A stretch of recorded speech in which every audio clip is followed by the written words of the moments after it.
o meu bom dia de luz, o meu boa tarde de paz, o meu boa noite de prece.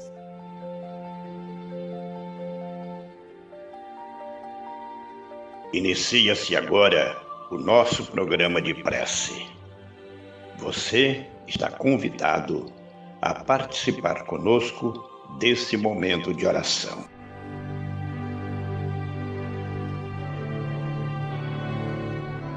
Livro dos Espíritos de Allan Kardec, capítulo 9, da intervenção dos espíritos no mundo corporal.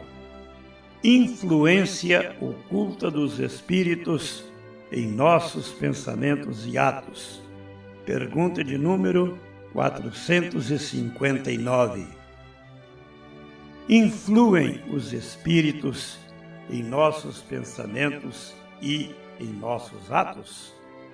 Resposta: muito mais do que imaginais. Influem a tal ponto que, de ordinário, são eles que vos dirigem.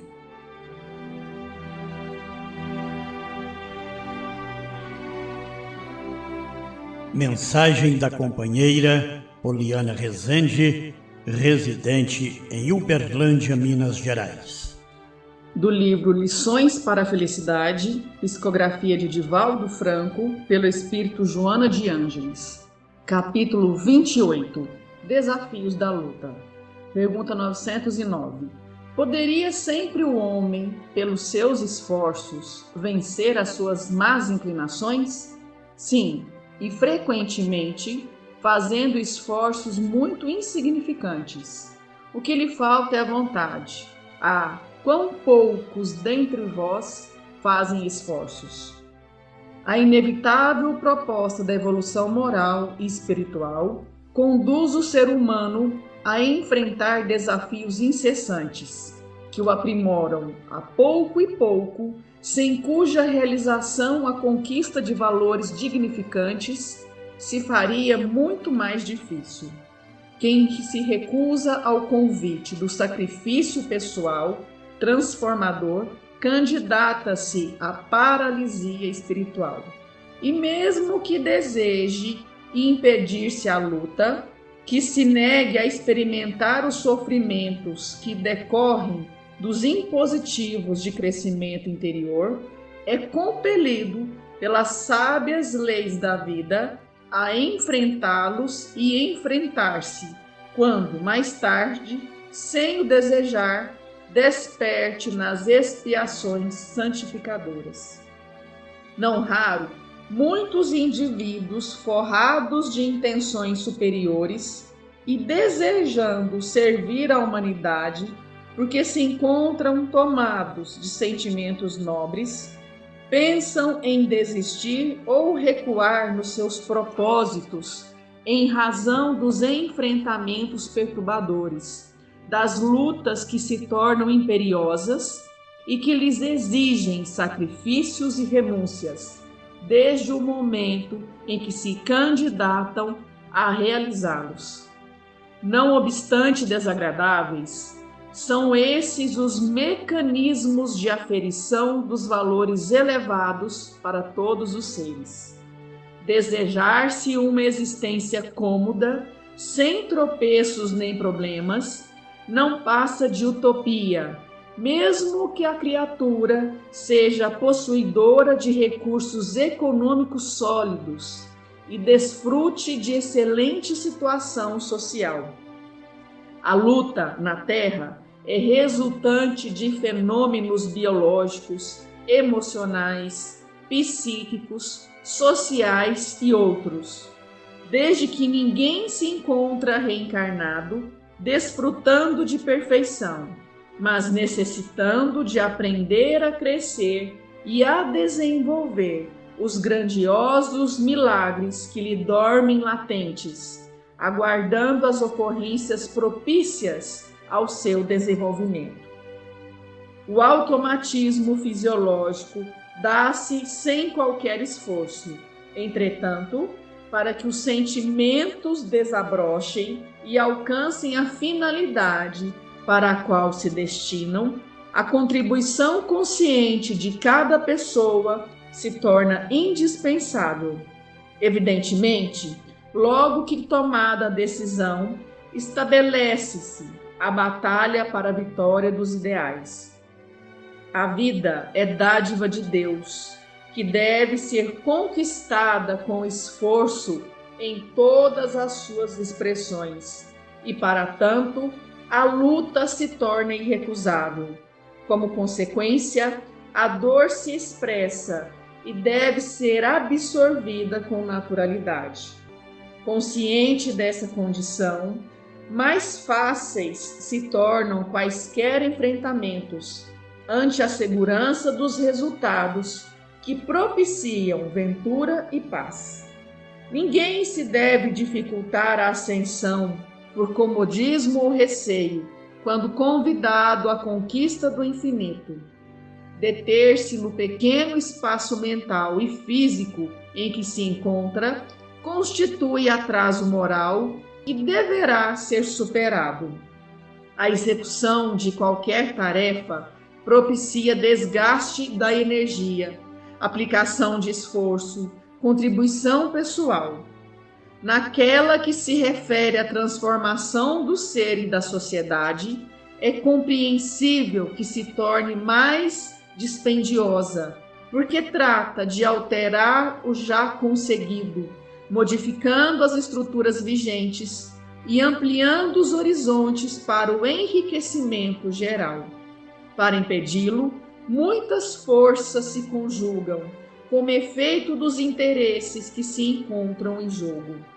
A comodidade se refestela na inutilidade e na exploração do trabalho das pessoas diligentes, sempre disposta a combater qualquer alteração na ordem dominante.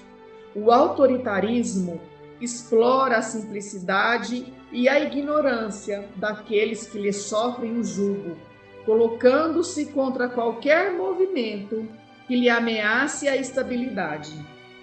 A perversidade instalada nos sentimentos primários confia na própria força e arma-se para impedir o avanço da fraternidade e dos ideais libertadores.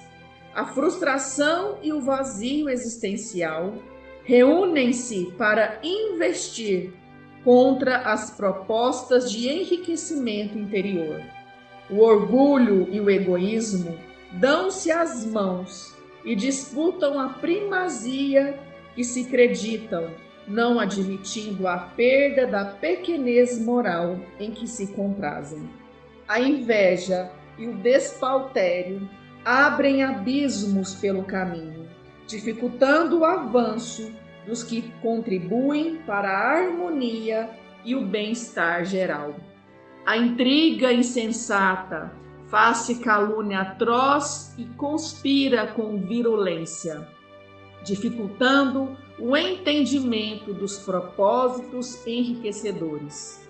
O medo e a inveja preferem a situação infeliz em que se alastram, negando-se a ocasião de segurança emocional. São as características negativas que resultam dos instintos primários, em predomínio em a natureza humana, que se comprazem na situação que lhes diz respeito, negando-se a conquista dos valores éticos e espirituais. Todo esforço que possa alguém direcionar em favor do crescimento íntimo deve ser utilizado com urgência, não receando dificuldades, dores, porquanto essas, por mais se deseja evitar, sempre alcançam o espírito humano. A atração da plenitude é fenômeno natural do processo da evolução. Contribuir para torná-lo mais fácil e atraente constitui positivo da inteligência e da razão, que não se satisfazem com a permanência nesse estágio inferior.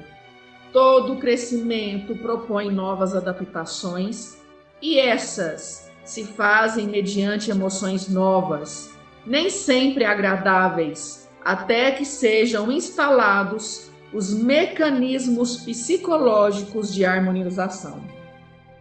Nunca receie sofrer, se anelas pela felicidade de qualquer espécie, rompendo a casca grotesca, a plântula alça-se no rumo das alturas.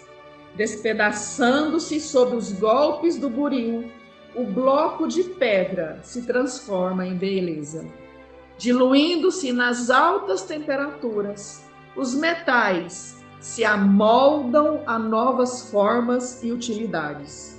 As conquistas morais, igualmente, são forjadas no forno das transformações interiores, sob a ardência das provas e dos sofrimentos delas decorrentes.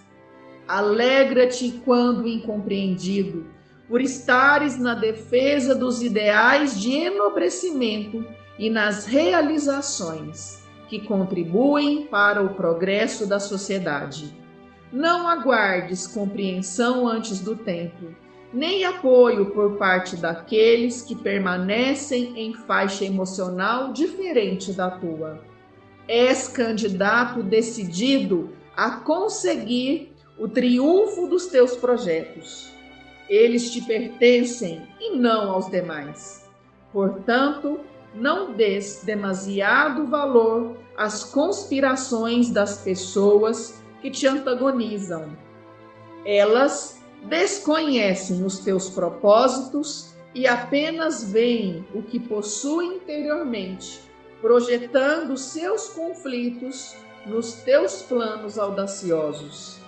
Quem se detém a contemplar dificuldades não sai do lugar, mas, se confiante avança, superando cada desafio quando se apresenta, cedo ou mais tarde, alcançará, com luta e alegria, a meta pela qual anela.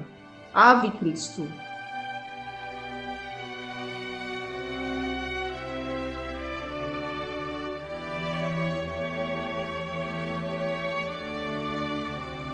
Em nosso atendimento fraterno, fazemos o registro dos seguintes pedidos de prece. A Marinei Rezende Ferreira apresenta um pedido de oração em favor de Charline Carla Campos e família, moradores da Avenida João Maurício, 325, em João Pessoa, Paraíba, e de Helena Cursino de Souza, moradora da Rua Raul Noronha da Silva, 96, em Londrina, Paraná. O ouvinte Josafá Eustáquio, de Salvador, Bahia, pede orações para Isolina Máxima Silva Barreto, que desencarnou na quinta-feira, dia 20 de junho, rogando para ela proteção e assistência no mundo dos espíritos.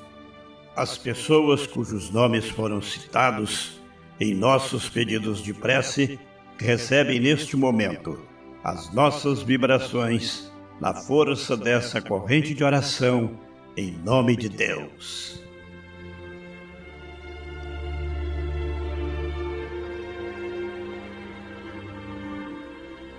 Pai nosso que está no céu, santificado seja o teu nome. Venha a nós o teu reino. Seja feita a tua vontade, assim na terra como no céu. O pão nosso de cada dia dai-nos hoje, Senhor. Perdoai as nossas dívidas, assim como nós perdoamos os nossos devedores. Não nos deixe cair em tentação. Livra-nos do mal, porque teu é o reino, o poder e a glória, para sempre. Assim seja.